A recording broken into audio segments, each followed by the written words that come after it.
But let us get into our story here. Our story starts a couple months ago. I'd gone out of town for about 6 days, and I got back in town, and our daughter, Emma Beth, she's always been kind of fair-skinned. This is Emma Beth. Doesn't tan well. But we got back, and I looked at her, and she looked really pale to me, and I was just, I think sometimes when someone's out of your sight for a while, then you come back and you see it. I didn't say anything, but I thought she might have just been under the weather or sick. But then a few days later, we were going for a walk in our neighborhood, and I was trying to get her to run and move around a little more quickly. And she complained of her chest hurting and heart beating really fast, and it kind of scared her. And then that led to a conversation that evening of, I asked Candice, I was like, do you think everything's okay? I'm a little concerned, and so that prompted her to act and seek out a doctor's appointment the next day where they did some blood work, and they found out that her hemoglobin count was really low in her body, which was down to a 4, which is really low. I guess a minimum for a woman is 12.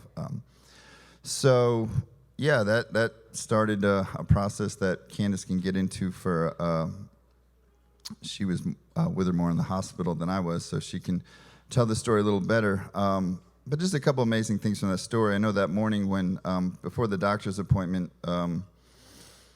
Candice sent me a verse. It was Jeremiah 33:3, which I'm sure you'll read in a second. And I don't have it off the top of my head, but the crazy thing about that story, later on that evening when we were at the hospital, and Emma Beth had to go to the hospital, and, we rushed up there, and, I'm staying in a hotel with the other girls, and I got in the car to come see them, and the radio comes on, and this woman starts talking, and she talks about when she's in trouble, she turns to a verse in Jeremiah, and it was Jeremiah 33:3. Pretty amazing. God just had his hand on the whole thing. I know God works miraculously in many different ways. And sometimes when you tell a story, I know the whole story is just miraculous to us. And so when we tell it, sometimes I know when you tell a story to people, sometimes it's, oh, maybe that's coincidence, maybe that's that. But to us, it was just miraculous the whole time we were there, just God showing up the whole time. And I just felt comforted by him throughout the whole process. But one thing I think of that story too is just I tend to be a thinker, and I think sometimes with faith and when you're moving with the Lord, sometimes you don't know what your obedience can do. So for her to send me that verse that morning and me look into it and really delve into it, if she didn't do that, me hearing that verse that evening wouldn't have really registered to me, if that makes any sense to you. So it took her obedient act to make me look into that verse. And then when I heard it that night, it was crazy, the timing of it, and just how crazy God can be in the details of everything. And, I don't know how and why God heals the way he does. I know he's a healer, and I know sometimes he can do it miraculously. Sometimes it's through medicine, and sometimes he doesn't. I don't know all the answers to those, but I'm just gracious and so thankful that we were able to act on this situation. But I'm going to hand it over to Candice because she was in the forefront of this situation the most. So here you go. Switch. She made it complicated too. We just wanted to share some of the ways that we saw God's faithfulness through the entire process. And so that morning, before we were getting ready to go see a hematologist in Asheville, so this was the night after we had found out, that her hemoglobin was so low, I knew where we were going, and I was already feeling anxious. So the hematologist is also an oncologist, so you know where we were going. And so I was already feeling nervous, partly just because that word anyway can create some anxiety, but also because I lost my mom to cancer when I was 16. And I spent my whole summer when I was 15 with her in the treatment room at Duke Hospital. So, it created some triggers for me. And so going into that morning, I'm laying in bed before I get her up, and what do? I just start scrolling through Instagram because the devil knows how to get to me, and he keeps me quiet in distress. And so instead of praying, I went to my phone and I start scrolling through. And thankfully, the Lord reached me in that moment because someone, I don't even know who, posted Jeremiah 33:3. So then I read it and I'm like, oh my gosh, Lord, like this is a word for me today. Like, thank you so much. So I sit down with them and Beth, we have breakfast, we read it. And I was just feeling so encouraged and just thankful for the Lord to reveal that word to me that morning.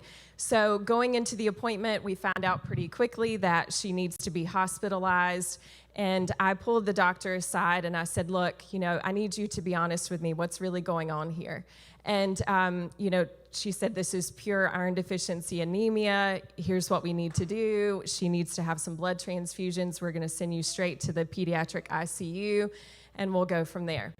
And I start, continuing to talk with the doctor, and come to find out her husband had the same cancer that my mom had, which was brain cancer, and he's still living, which is amazing.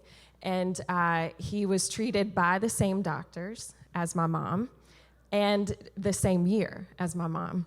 So instantly, we just had this connection, and I felt like the Lord put us right there at the right time with the right doctor. And I needed that because I was dealing with so much mom guilt. How did I miss this? I missed the signs. I wasn't paying attention, et cetera. And it felt like this was terrible timing. How could I let it get to this? And yet the Lord's faithfulness to show me, no, I'm right here. I'm orchestrating all of this. It was just beautiful. So I learned so much in the hospital. But the first nurse that we had, I just felt the Holy Spirit telling me to pray for her before she got off shift that night. And she was wearing the same necklace that I was, which I think was also the Lord's faithfulness in appointing the right people at the right time. And so Emma Beth and I just prayed over her. And after we prayed, she just looked at me and said, I really needed that. I've been feeling so weary this week.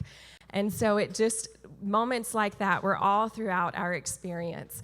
And one in particular that I can't not share today was one of the things that we learned when you're getting a blood transfusion, and most of you may know this, but you can have an allergic reaction. So she was monitored, very frequently, and we were trying to get her hemoglobin up to an 8 before she could leave the hospital.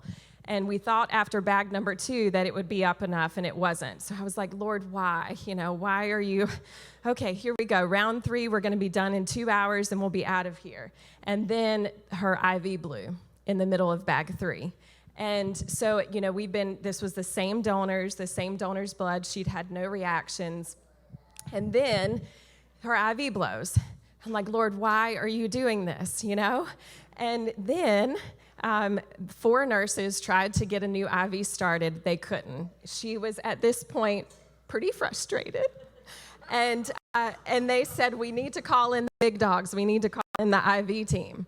So I just started praying, Lord, send the right person. Please send the right person to get this IV so seamlessly and just get it right so we can finish this bag. And then I find out that we're kind of in a hurry because they need to finish the bag by a certain time or the blood has to be, discarded.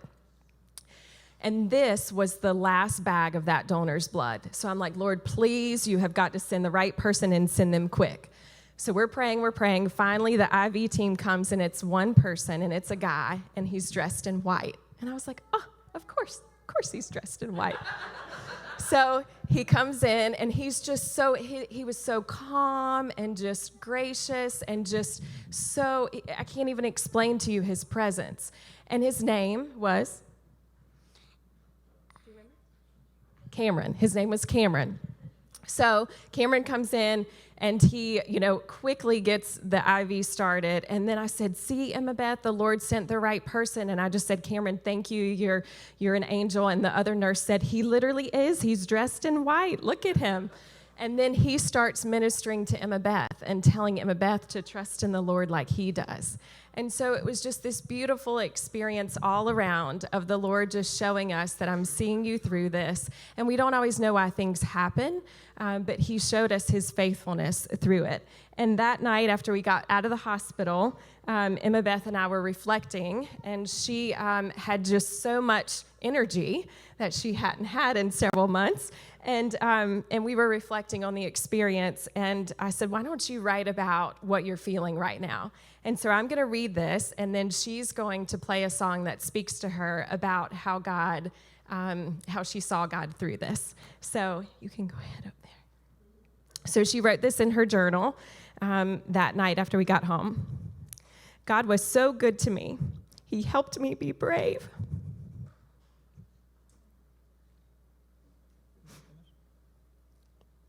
And helped me stay calm. God is amazing of what he can do in our lives. I'm so glad it happened to me, not Corbin or Jamie. And I'm so glad to be home, !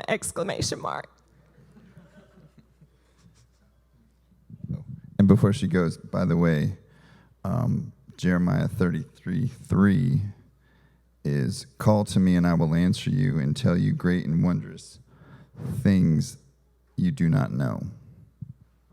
All right, so this is O Come All You Faithful, and we'd love for you to join in and sing.